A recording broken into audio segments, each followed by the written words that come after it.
میں قاری عثمان صاحب کو پھر ایک بار مبارکباد پیش کرتے ہوئے میں عرض کروں کہ یہاں انہوں نے ملی قائدین، تعلیمی قائدین، دینی قائدین سب کو جمع کیا ہے. ہم جہاں جہاں جلسوں میں پروگراموں میں جانا ہوتا ہے ہم یہ ترغیب دیتے ہیں، آج کل تلقین کرتے ہیں، لوگوں کو اس بات پر ابھارتے ہیں کہ جیسے ہم اپنے مدارس چلا رہے ہیں اسی طریقے سے ہمارے اپنے ماحول کے اسکول بھی ہونے چاہیے جو علماء کی سرپرستی میں ہوں، جو خالص دینی ماحول میں ہوں.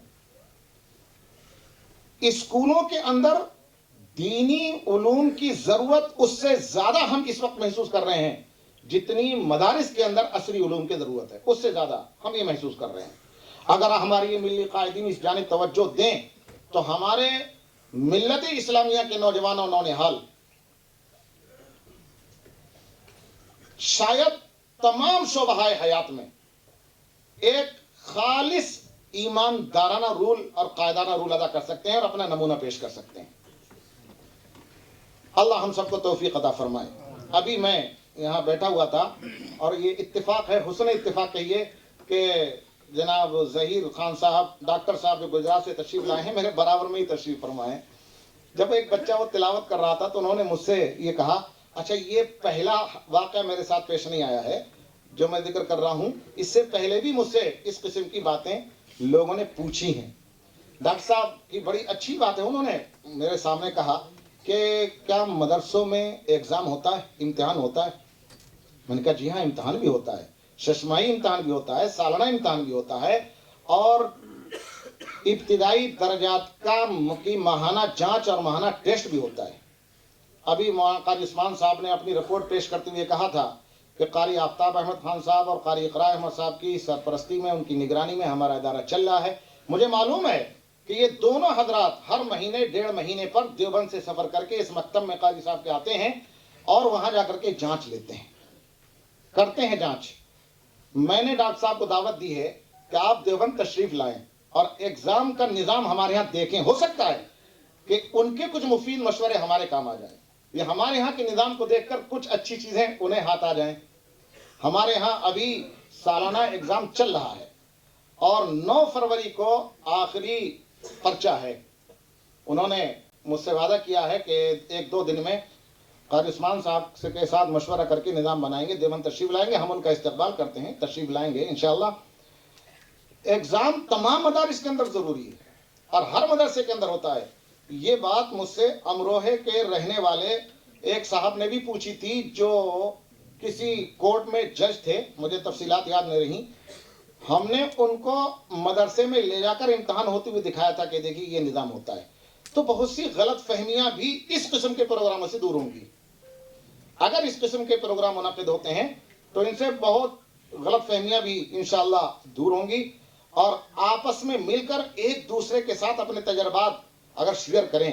کسی کو عصری تعلیم کا تجربہ ہے تو وہ علماء کے ساتھ شیئر کرے، علماء کو دینی تعلیم کا تجربہ ہے وہ عصری ماہرین کے ساتھ شیئر کریں تو انشاءاللہ قوم کو بہت فائدہ پہنچے گا. اللہ تبارک و تعالی ہم سب کو عمل کرنے کی توفیق عطا فرمائے. وآخر دعوانا الحمدللہ رب العالمین. السلام علیکم.